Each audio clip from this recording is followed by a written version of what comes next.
The sound of her voice filled the room, steady as a metronome. Clara turned another yellowed page of the leather-bound book, her reading glasses perched on the bridge of her nose. Afternoon light filtered through dusty curtains, casting long shadows across the wooden floor of the ranch house. The cavalry charged across the field, their sabers catching the morning sun, she read. Captain Morris knew then that some men would not see another dawn. The old man sat motionless in his rocking chair, eyes milky white and unfocused. His weathered hands rested on the worn armrests, fingers curved like talons. Henry Blackwood had been blind for nearly a decade now, but there was something in the way he held himself that suggested he was seeing something beyond the room. Clara paused, taking a sip of water. The grandfather clock in the corner ticked away the seconds. "Why did you stop?" Henry asked, his voice like gravel. "Just catching my breath," Clara replied. Henry shifted in his chair, the wood creaking beneath him. "Do you believe in redemption for a man like me?" The question hung in the air between them. Clara's finger froze on the page. Something in his tone made her skin prickle. "I don't know what kind of man you are, Mr. Blackwood," she answered carefully. Henry's face remained impassive, but his knuckles whitened as he gripped the chair. "No," he said. "I suppose you don't." "Not yet." Clara closed the book, marking her place with a faded ribbon. The conversation was over, but something had changed in the room. Something unspoken now circled them like a predator. Riverdale was the kind of town where everyone knew your business before you did. Clara Winters had lived there for 23 years, ever since her divorce. She'd raised her daughter here, worked at the local library until budget cuts forced early retirement, and now, at 58, she found comfort in routine. Every morning, she walked 3 miles along the river path. Every Tuesday, she played cards with the ladies at the community center. Every Sunday, she called her daughter in Seattle. Life was predictable, and Clara liked it that way. Her small house at the edge of town was tidy and practical, much like Clara herself. Her salt and pepper hair was always neatly trimmed, her clothes simple but well-kept. The only hint of rebellion was the tattoo on her wrist, a small compass rose, inked during a rare impulsive moment after her divorce. The Blackwood Ranch lay 10 miles outside town, sprawling across 500 acres of rolling hills. Once the crown jewel of the county, it had fallen into disrepair over the years. The white paint on the main house peeled like sunburned skin. Fence posts leaned at odd angles. Only the stables remained well-maintained, housing the half-dozen horses Henry still kept. Clara pulled her old Toyota into the long gravel driveway, tires crunching over stones. The ranch house loomed ahead, 2 stories of faded grandeur against the Montana sky. Henry Blackwood had been a legend in Riverdale long before Clara arrived. A decorated soldier who came home and built an empire from nothing but hard work and grit. Then his wife died, his eyesight failed, and the legend retreated behind closed doors. Now, at 74, he was more ghost than man to most of the town. Clara knocked on the front door, clutching her canvas bag of books. No answer came. She knocked again, louder this time. "It's open," a voice called from inside. She pushed the door open and stepped into the cool dimness of the entrance hall. The air smelled of leather, wood polish, and something else, something medicinal. "Mr. Blackwood? In here." Clara followed the voice to a study lined with bookshelves. Henry sat by the window, his silhouette sharp against the afternoon light. A German shepherd lay at his feet, raising its head when Clara entered. "That's Rex," Henry said, as if sensing her hesitation. "He won't bite unless I tell him to." Clara wasn't sure if he was joking. "I'm Clara Winters," she said. "From the Reading Companions program." Henry nodded once. "You're late." Clara checked her watch. "Actually, I'm 5 minutes early." A ghost of a smile touched his lips. "So you are. My sense of time isn't what it used to be." He gestured to a chair opposite his. "Sit. Tell me why you're here." Clara sat, placing her bag on the floor beside her. "The charity sent me. I'll be reading to you 3 afternoons a week." "I know what the program is," Henry said. "I'm asking why you volunteered." The question caught Clara off guard. She'd received a letter from the local charity 2 weeks ago, seeking volunteers for their reading program. Something about it had called to her, perhaps the chance to be useful again, to share her love of books.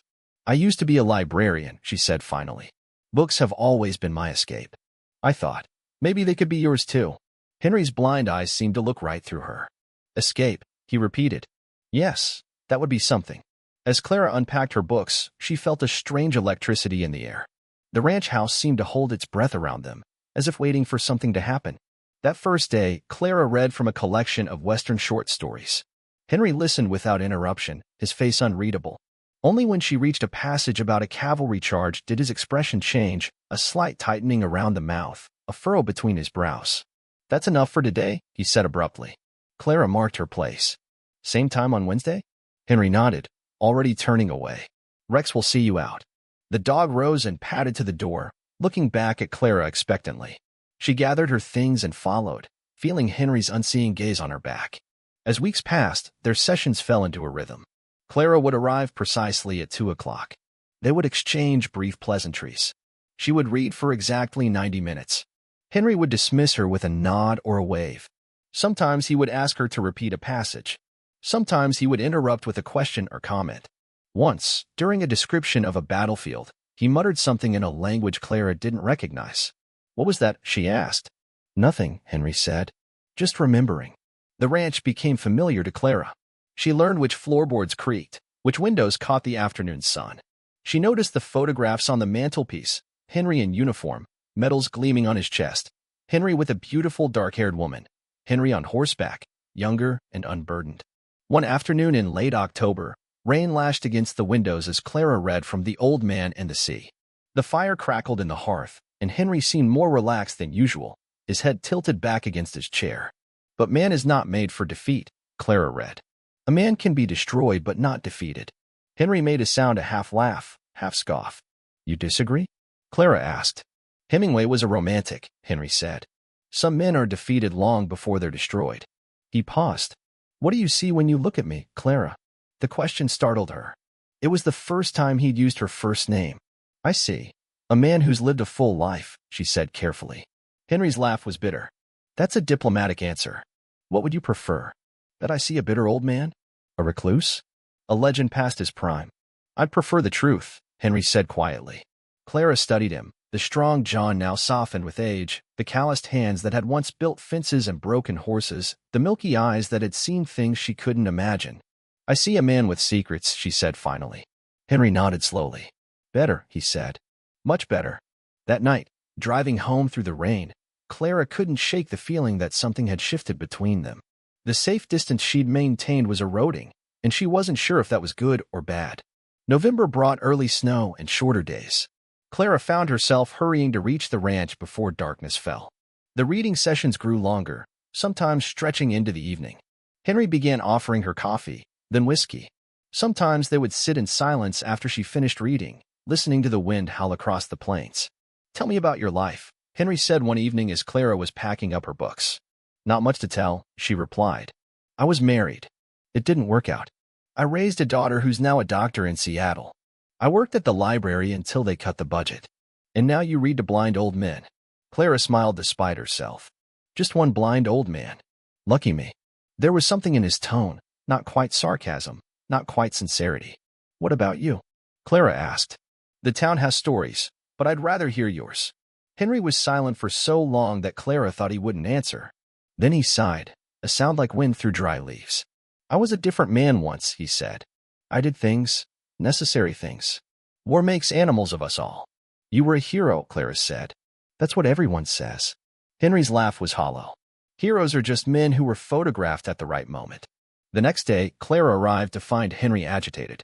He paced the study, Rex watching anxiously from his corner. "Read from the blue book on the top shelf," Henry instructed without greeting. Clara found the book, a worn volume with no title on the spine. Inside, the pages were filled with handwritten notes and newspaper clippings. "What is this?" she asked. "My wife's collection," Henry said. "She was researching a book when she died. Read from where the ribbon marks." Clara opened to the marked page and found a newspaper article about a massacre in a small village. The details were horrific: women and children gunned down, homes burned, survivors executed. "This is terrible," Clara said, her voice faltering. "Read it," Henry insisted. Clara read the article, her stomach churning at the descriptions. When she finished, Henry was standing by the window, his back to her. "The official report blamed insurgents," he said, his voice flat. "A convenient lie." "You were there," Clara said. It wasn't a question. Henry didn't answer directly. Some sins can't be washed away, no matter how many years pass. That night, Clara dreamed of burning villages and screaming children. She woke sweating, the echo of gunfire still ringing in her ears. The following week, while Henry napped in his chair, Clara found herself drawn to a bookshelf she hadn't explored before. Behind a row of military histories, she discovered a small leather journal, its pages yellow with age. She shouldn't look. She knew that. But something compelled her to open it. The handwriting was tight and precise, Henry's, she realized. The entries were dated 40 years earlier, during his time overseas. Clara flipped through the pages, scanning entries about weather, terrain, and troop movements. Then she saw it. A date that matched the newspaper article. Her heart pounding, she read. Orders came down today. Clear the village. No witnesses. The men don't like it, but they'll follow orders. God help me, so will I. The next entry was shorter. It's done. 27. That's how many I counted. Morris says stop counting. Says it doesn't help. He's wrong. Someone needs to count. Clara closed the journal, her hands shaking. She slipped it back behind the books just as Henry stirred. You're very quiet, he said, yawning. Just thinking, Clara replied, her voice steadier than she felt. Dangerous pastime, Henry said, especially in this house. Over the next few days, Clara couldn't stop thinking about the journal. When Henry dozed, she would return to it, reading more entries. The picture that emerged was devastating, a young soldier following increasingly questionable orders, crossing moral lines that could never be uncrossed.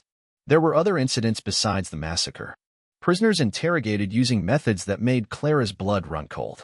Civilian casualties dismissed as collateral damage. A slow erosion of humanity in the name of duty.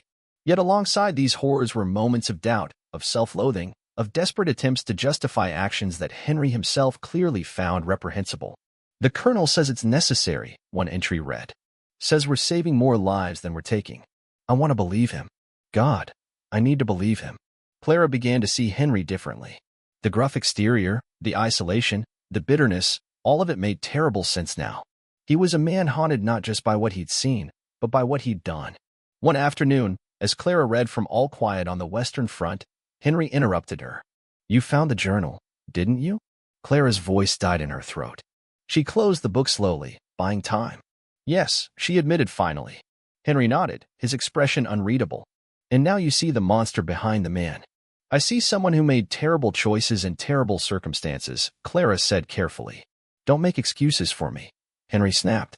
What I did, what we did, there are no excuses. Then why keep the journal? Why not destroy it? Henry turned his blind eyes toward her. Would that erase what happened? Would that bring back the dead? No, Clara said softly. But it might give you peace. I don't deserve peace, Henry said. None of us do. The next day, Clara didn't go to the ranch. She sat at her kitchen table, staring at her phone. She should call someone, the police, a lawyer, someone who would know what to do with information about war crimes committed decades ago. But who would believe her? And what purpose would it serve now? Henry was an old, blind man living out his final years in isolation. The other men involved were likely dead or similarly aged. Justice delayed is justice denied, she thought. But what form should justice take after so many years? Clara missed the next 2 sessions. She didn't call to explain her absence. On the 3rd day, her phone rang. You're not coming back, Henry said when she answered. It wasn't a question. I don't know, Clara replied honestly. I understand, Henry said. But I'd like to see you one more time. There's something I need to give you. Clara hesitated.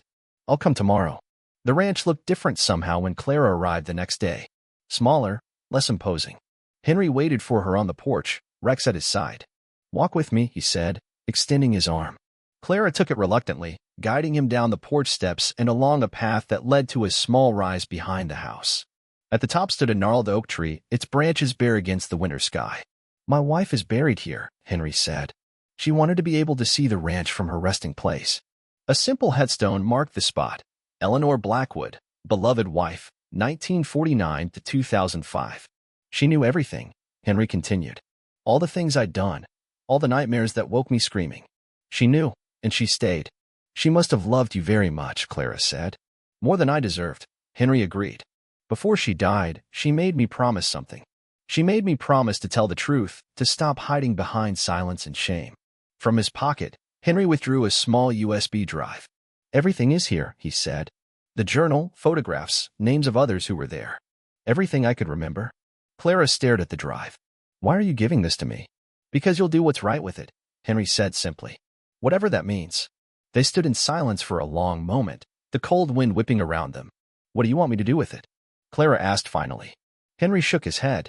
That's not for me to say. I've made my choices. Now you make yours. The final reading session was different.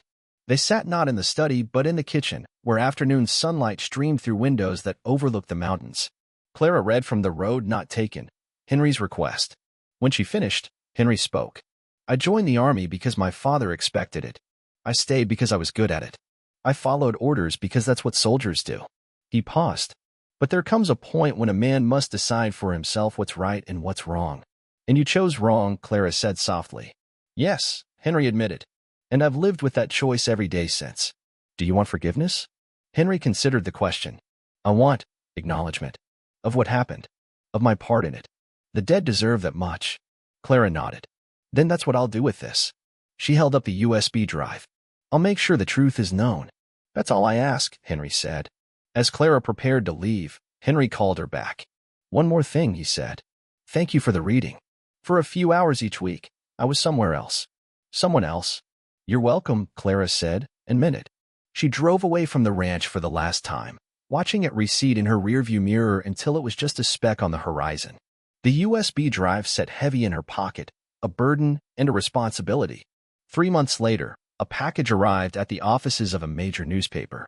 Inside was a detailed account of war crimes committed by American soldiers 40 years earlier, complete with photographs, journal entries, and names of those involved. Among the names was Henry Blackwood, who had died peacefully in his sleep 2 weeks before the package arrived. The story made national headlines. Investigations were launched.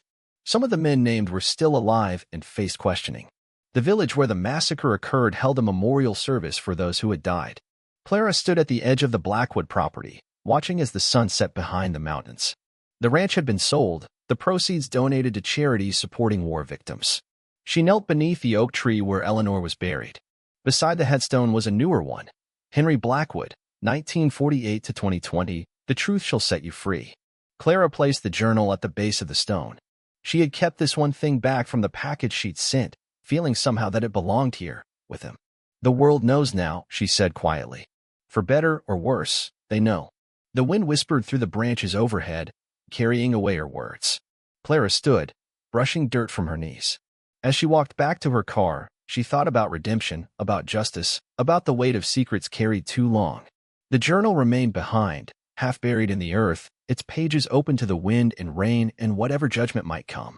In time, the elements would reclaim it, erasing the words but not the deeds they described. Some stories, once told, can never be untold. Clara drove away as darkness fell, leaving the ranch and its ghosts behind.